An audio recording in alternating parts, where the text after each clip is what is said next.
Hey, so today I want to talk to you about taking chances a little bit and why it's really important to take chances and not hold back because I think it's really evident how short life is and you got to just make the jump sometimes. I want to tell you a story about a series of chances that I took and how this series of chances led me to be sitting here today, in my own house, running my own successful business, rocking this beautiful baby to sleep, and doing what I love every single day.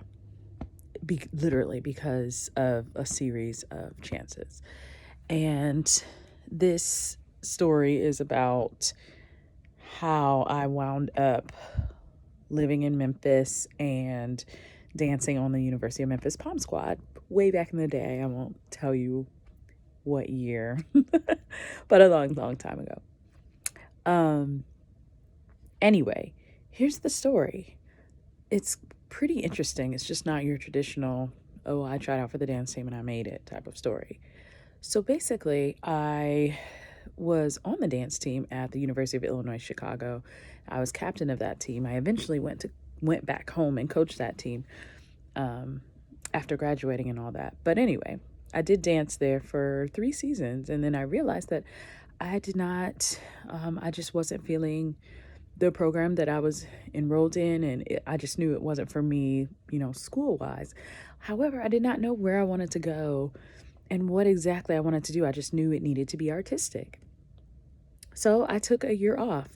I took some time off, and during that year, I just worked full time and I danced for the Chicago Bulls and I figured out what I wanted to do, which I had no clue. I just knew it was artistic. I saw a sign for the Dallas Cowboy cheerleaders audition in the mall near my house. And here I am. I'm like, okay, like, do I want to be a Cowboys cheerleader? Not really, but I'm going to do it anyway. So that's chance number one. So I took my little butt down to the mall to audition for this team. Yeah, they were having nationwide auditions in the mall. It's really weird.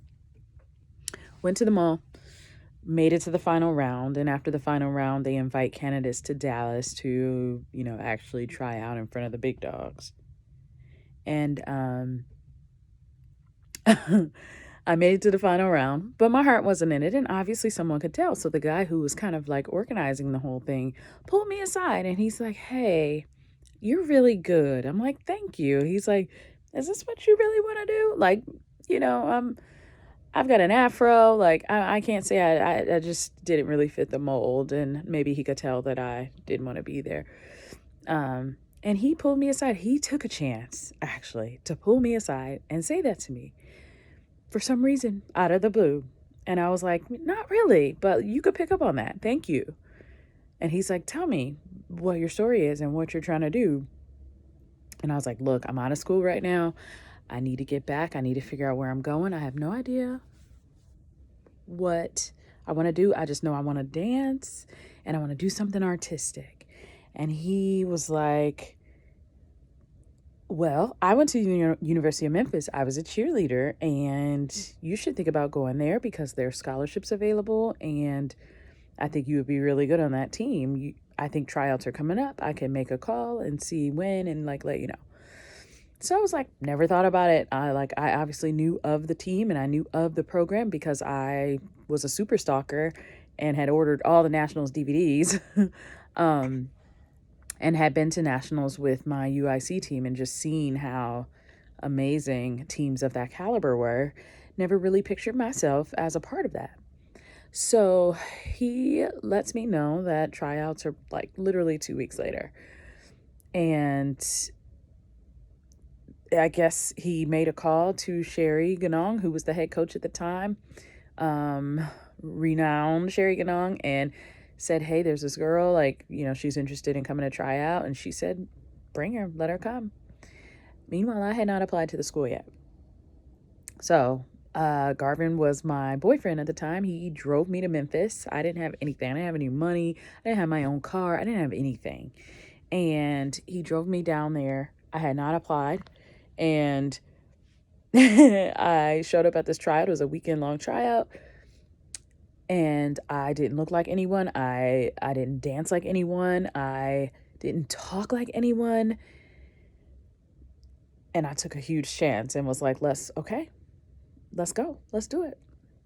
So I met someone who's my best friend today, Brandy Evans, at that audition. She was auditioning and then decided not to audition. And I had no idea how to do a kip up or any of these crazy tricks they were doing. And she helped me. And she was like, good luck to you. For some reason, we had an instant connection. And that was very, very strange also. And so I tried out.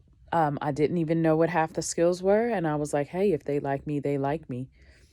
And we literally had to hop back on the road to drive back to Chicago before they even posted the results. So I made friends with Brandy and she said, I'm going to call you and let you know if you made it.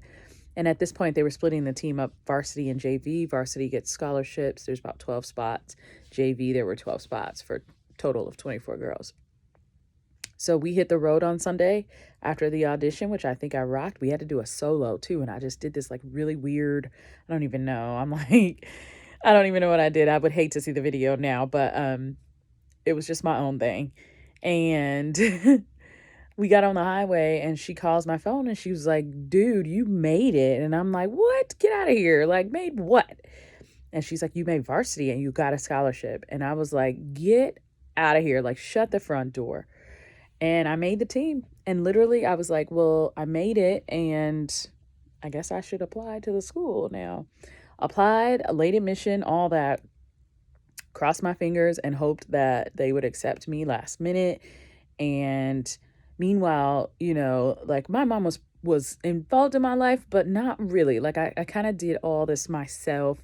Applied for college, did my FAFSA and all my financial aid. She didn't know anything about it, even from high school, like applying to colleges and all that. She wasn't really involved in that process for me. So I knew exactly what to do. Like I was just an adult, like very, very fast. And I got all my paperwork in. I did everything I had to do and I got accepted. And then we had the summer off because they give the summer off. And then boom, I moved to Memphis and danced on this amazing team and knew not a soul, which was insane to me. And my year was awesome. Like I really loved it.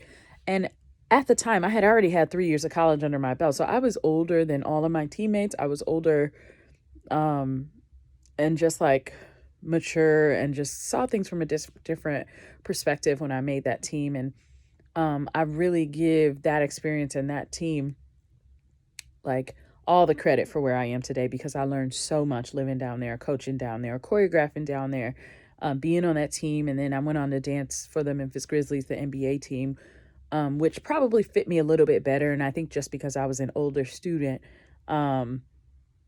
everything to my time and to my short, like few years in Memphis, like it was awesome. Anyway, the moral of that story is I took several chances to get there. And had I not taken those chances, I would not be here right now. Carol Lloyd, if you're watching, had a lot to do with that because when I made the team and didn't know anyone, like I just always felt like she was an assistant at the time and I just always felt like she was in my corner, looking out for me.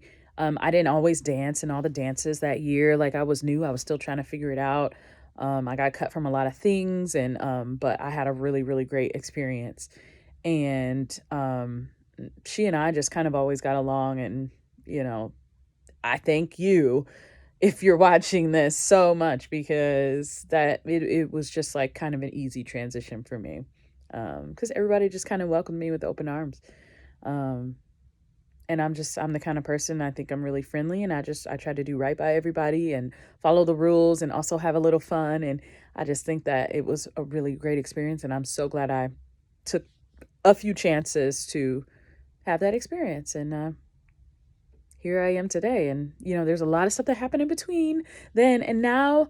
But if I had to pick like one thing, one impetus for starting my business and just deep diving into everything dance team, it was that experience and those series of decisions. So don't wait, don't hesitate. If there's something you're thinking about doing, want to try, Stop saying next year, next month, next week. Like, do it if you have the opportunity right now, because nothing in the future is guaranteed. You have to make your moves and you have to make them now. You have to make them bold. And hopefully you have a support system to back you up, but you have the power and the courage and the bravery to do everything you want to do and follow your dreams, because you can't take any of this stuff to the grave with you when you die, but you can live your very best life while you're here. So I hope that story inspires you in some way to take some action, but do it. Don't wait. All right. Love you guys. Bye.